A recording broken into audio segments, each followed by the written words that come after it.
So our first step should always be to duplicate our image.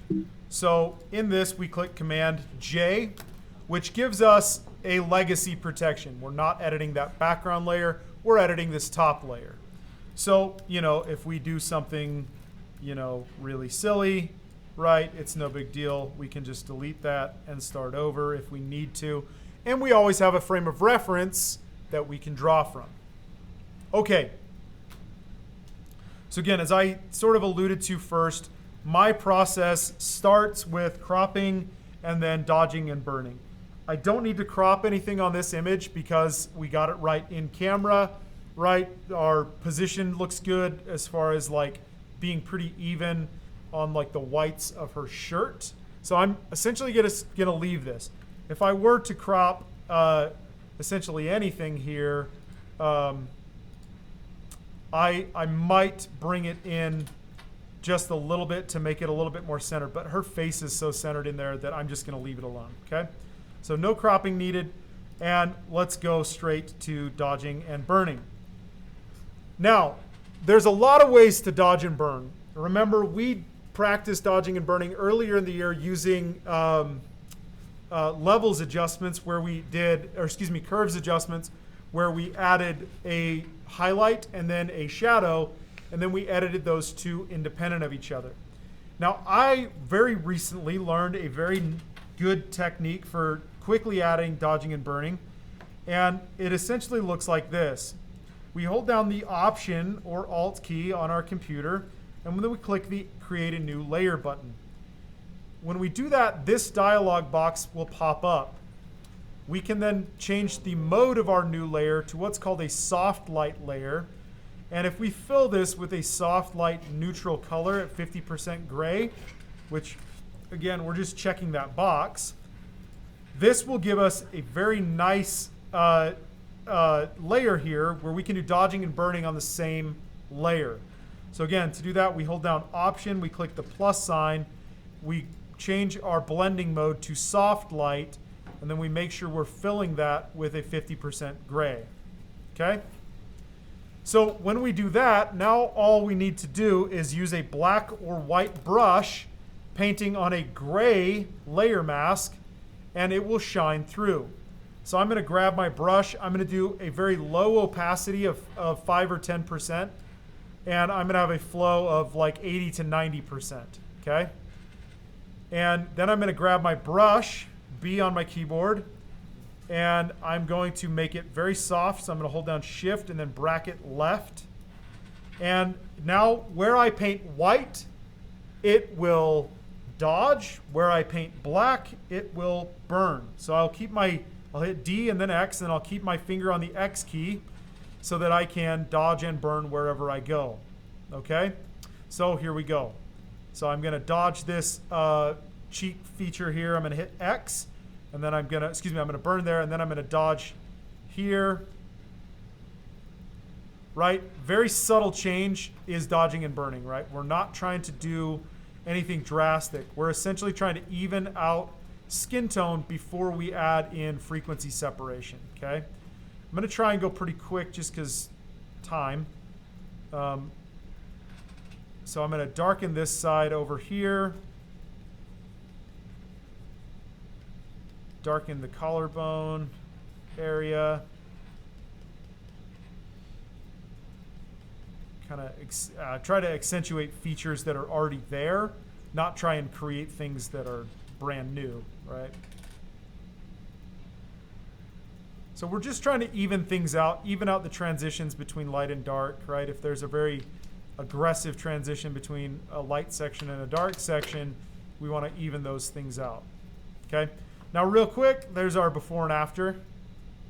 So just a 5-second work, right? Nothing to really do.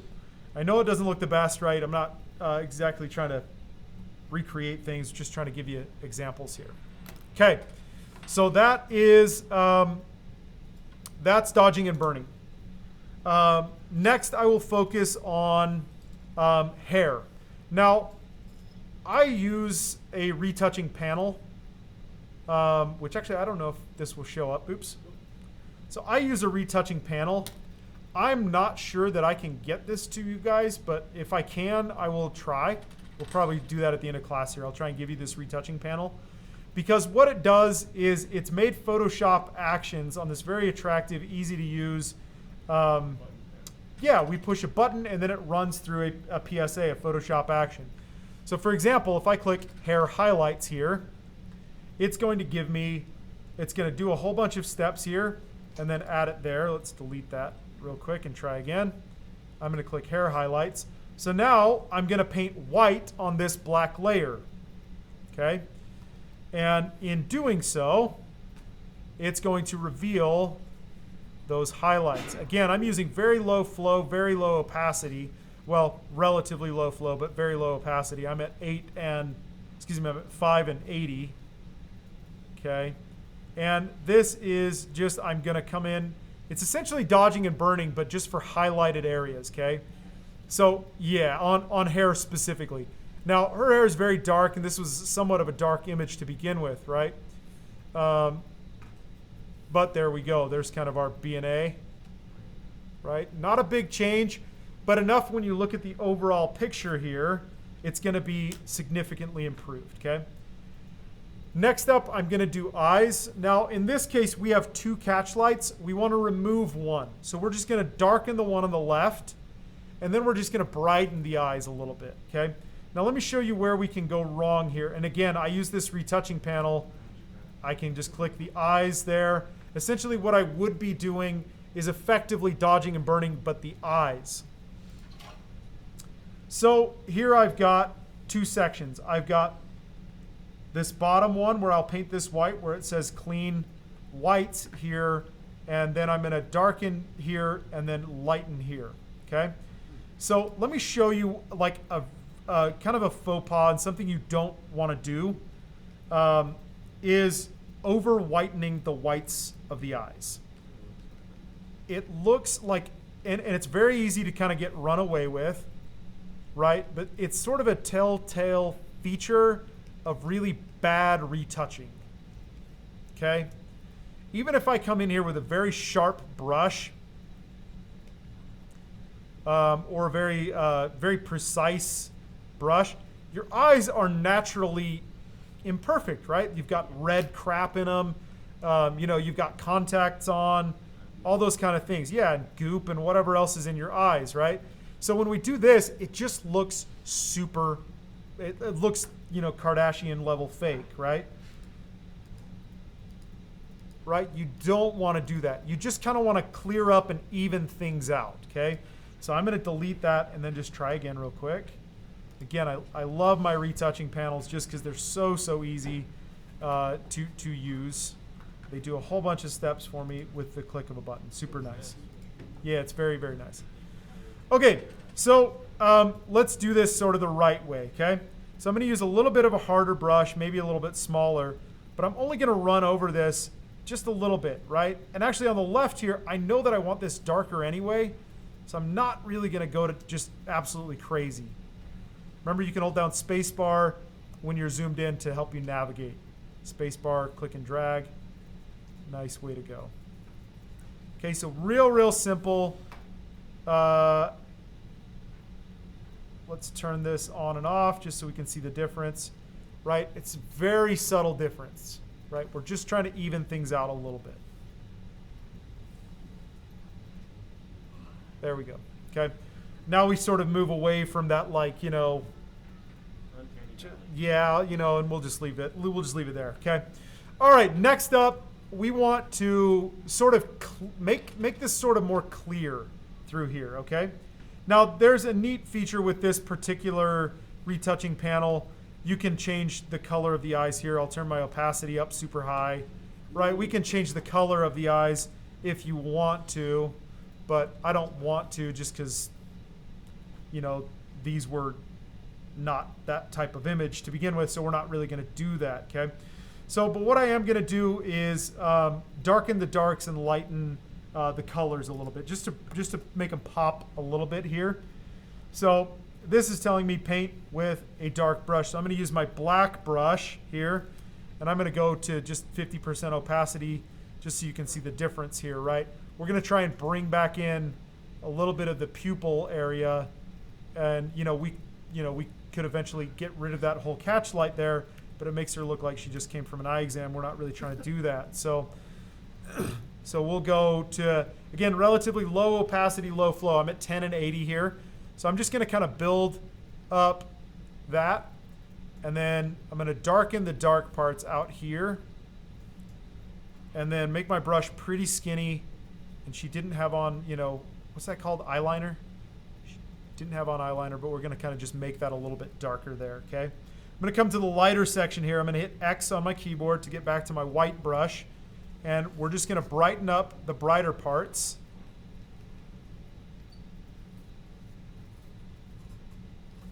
Okay, if we're working really hard, we might get rid of that catch light all the way. We're not super duper concerned with it. But let's take a look at sort of our before and after now. Okay, so we can just see that the colored part of the eye is starting to pop through a little bit more now, right? Okay, let's go do our other one and then kind of move on. So we'll start with the lighter parts on this eye just because we're already there.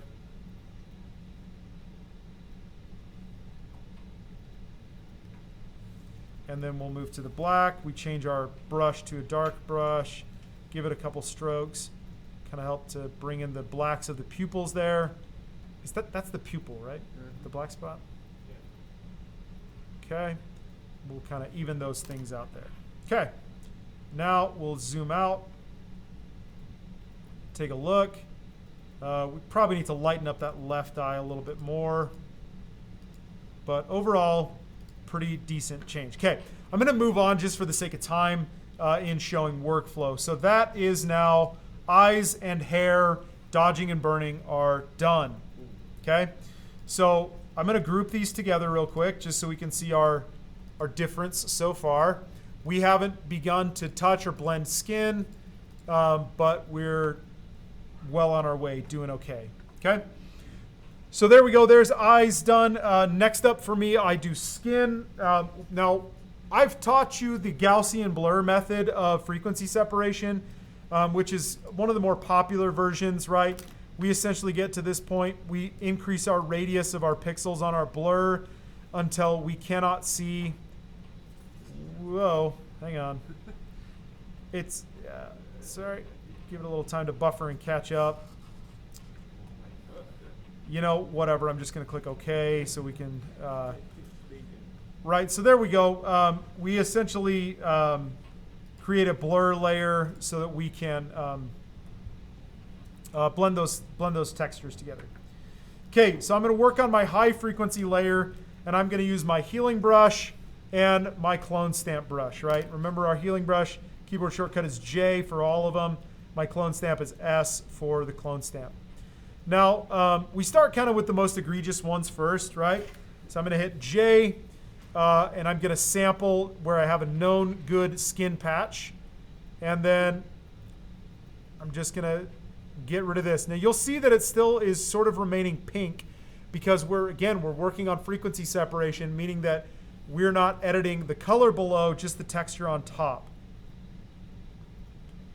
So we'll kind of burn through these. I'm just going to come through and move pretty fast just for the sake of keeping our demo relatively fast. This is also kind of a debate, right? Do we retouch wrinkles, right? This girl smiles bigger than anyone I know, and shows probably literally all of her teeth when she smiles. It's pretty impressive. So, obviously this is a feature of her face. Do we get rid of it? I don't know. If we do, we just kind of trace that area. Now, this is more or less the type of stuff that you would ask the client of, right? You would say, do you want me to get rid of face, like wrinkles, or just imperfections in skin and things like that? And, they should let you know. Okay, cool. So, little 2-minute fix there. For texture, just texture, okay? Now last, we're gonna come through on tone. Again, just moving really fast here, not necessarily doing a perfect job, doing sort of the best we can. We can replicate skin tone as well, right? But where you might want to do is actually just use a brush, sample the areas around it using relatively low flow and opacity, and then build up those tones, okay? Now, if we have uneven tones, like right here, we've got a nice like gray highlight moving into a natural highlight. Okay, we'll kind of come in here. We'll add sort of the color that we want to use, right? We've got a really bad division here now.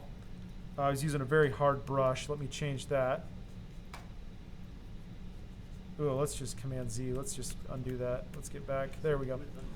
There we go. So using a soft brush on skin and color is going to be your best bet. Okay, now with this, you can blend color, okay? So I'm going to use my lasso. I'm going to make a selection. And I don't want this, right? I don't want a really hard selection. I want a selection that has a lot of feathering so that the transition between those pixels is much softer. So I'll increase my feathering, and then I'm going to make a new selection. And you can see now the edges of those are much more soft, right? Now, I use a Gaussian blur on these. So I'll increase my radius a whole bunch, deselect, and we can see now that the color, well, it's okay, it's okay. We can see that our colors will multiply, sort of blend together here. I'm going to come down, do this area on the chin again. Just trying to lighten up this patch here. So I grab the two light patches on either side of it to add in a Gaussian blur. And there we go. Looking pretty good. Okay, again, just for the sake of time, gonna kind of move along here, but we've balanced this out really nicely. Okay, so that's my next group. We'll kind of do a general before and after here again. Looking okay. All right, and then my last two is to fix tone and remove sort of a pink imbalance. Again, using a retouching panel saves so much time. There we go. We sort of get rid of our pink there, and then we're going to sharpen. Now, sharpening is its own editable layer, but again, using a layers panel, or excuse me, an adjustment panel, there we go. We have now sharpened effectively. Let's group all these together and then take one last look at sort of our before and after. There we go. Okay, so just a 10-minute tutorial here on how to retouch an image very quickly. Okay, so it's all about time, right? The faster you can move, the more money you can make, which is always the goal. So, okay.